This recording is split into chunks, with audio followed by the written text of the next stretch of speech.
Imagine a single decision made quietly inside a military barracks in Burkina Faso. No cameras, no global headlines, just a moment, but that moment would go on to shake an entire region. This is not just a political story. This is the beginning of a shift in the Sahel, and at the center of it, a young officer named Ibrahim Traoré. Stay with me, because this quiet decision may change more than you think. The Sahel stretches across Africa like a fragile bridge between desert and life, a region rich in culture, yet burdened by years of instability.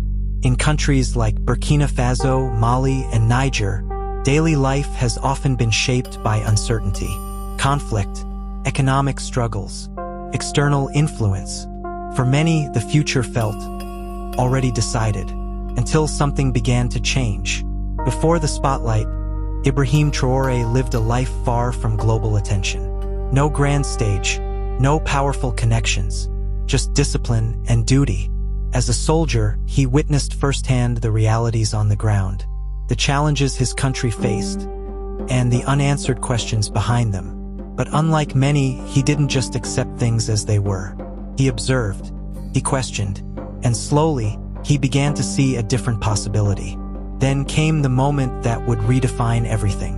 In 2022, amid growing tensions and frustration, Ibrahim Traoré stepped into leadership, a move that surprised many. But for others, especially the youth, it sparked something unexpected: tension. Because this wasn't just another change in power.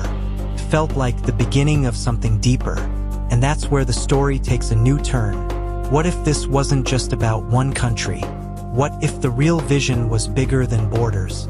A united Sahel, a region where Burkina Faso, Mali, and Niger move not as separate nations, but as a collective force, stronger, more independent, more in control of their own future. And slowly, that idea began to take shape. But bold visions rarely come without resistance. Globally, questions began to rise. Concerns, criticism, uncertainty. Some saw danger, others saw courage. Because challenging established systems always creates tension. And now the stakes were higher than ever. Was this the start of real independence, or a path filled with unknown risks? On the ground, something powerful was happening. Not in government offices, but in everyday conversations. Among young people, among communities, there was a shift in mindset, a growing belief that the future didn't have to be dictated from outside.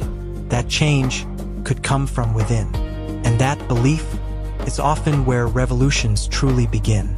Picture this: a Sahel where nations secure their own borders, where resources benefit their own people, where decisions reflect local priorities, not external pressures.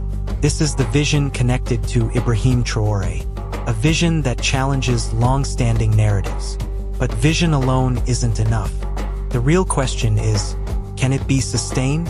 Right now, the world is watching closely, waiting to see whether this moment becomes a turning point or just another chapter in history.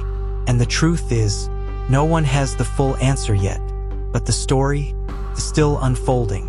Because sometimes, the biggest changes don't start with loud announcements. They begin quietly, with a single decision. And whether you agree or not, the rise of Ibrahim Traoré is forcing the world to pay attention to the Sahel in a new way. So now I want to hear from you. Do you think this vision can truly reshape the future of the region? Drop your thoughts in the comments. And if you want more powerful African stories like this, subscribe, because the next story might change how you see everything. This new opening works better because it's cinematic and mysterious, not the usual what-if format. Creates an instant question in the viewer's mind. It builds curiosity without revealing too much. It flows naturally into the story. Don't just watch us, join us. Subscribe to African Story TV because the next story could be yours.